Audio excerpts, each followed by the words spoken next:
আল্লাহ ওয়ালারা থাকেন সবচেয়ে পেরেশানিতে। আপনি কি মনে করছেন ওলামায়ে কেরাম হুজুররা খুব ভালো থাকে? না, কষ্টে থাকে। তারপরে নবীর দিন তেনাদের মাথার উপর জিম্মেদারি, কাউকে বলে না, কষ্ট থাকলেও বলে না।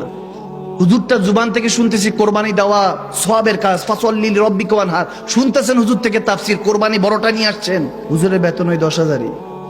জিজ্ঞেসও করেন না হুজুর কোরবানি দিয়েছেন, আপনার জন্য কিছু কি কোরবানি গোশত দিব? হুজুরটা কোন রকম 1-2 কেজি গোশত কিনে বাচ্চাদের জন্য নিয়ে যায়। তারপরে নবীর দিন পড়তে দেয় না। আলেমী দিনদেরকে কখনো আপনারা চিনবেন না।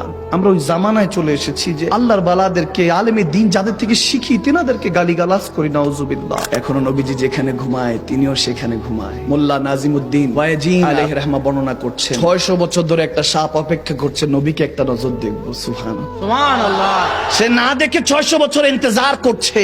আর একজন তো সবকিছু ছেড়ে, সব ঘর বাদ, ধন সম্পত্তি, সন্তানাদি সব ছেড়ে মক্কা থেকে মদিনায় হুজুরের সাথে হিজরত করছে। সুবহানাল্লাহ। আল্লাহু আকবার। পিছনে আমার আল্লাহ রাসূলকে রেখে এসেছি, সঙ্গে নবীকে নিয়ে যাচ্ছি। কিসের ভয়? মুমিনী জজবানু। যখন ওই 600 বছর অপেক্ষা করনেওয়ালা সাপ 70টা গর্ত করেছে, সিদ্দিক আকবর বলতেছেন ইয়া রাসূলুল্লাহ, আটা থাকতে পারে, বিচ্ছু থাকতে পারে, বিষাক্ত কিছু থাকতে পারে, আপনি দাঁড়ান আমি দেখছি। ভিতরে সামনে গেলেন।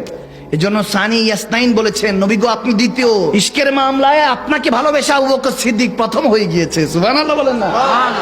গেলেন জামা কাপড় ছিটতে ছিটতে, রুমাল ছিটতে ছিটতে, বেচারা 600 বছর লাগায়া 70টা গর্ত করছে। সিদ্দিক আকবর 69টা গর্ত বন্ধ। আমার নবী ভিতরে ঢুকে দেখতেছে সিদ্দিক আকবর শুধু ওনার লজ্জার স্থান রেখেছেন আর নিজেকে গুটিয়ে রেখেছেন। বলে ইয়া রাসূলুল্লাহ, ইজ্জতের বিষয়ের জন্য এটা করতে পারিনি, একটা ছিদ্র আছে ওটার মধ্যে পায়ের মুড়িটা ঢুকিয়ে বন্ধ করে রেখেছেন। সাপ ছবল দিচ্ছে, ছবল দিচ্ছে, উফ করে না। নবীকে ভালোবেসেছি, উফ করা যাবে না। পুরুষ ওইখান থেকে এসেছে।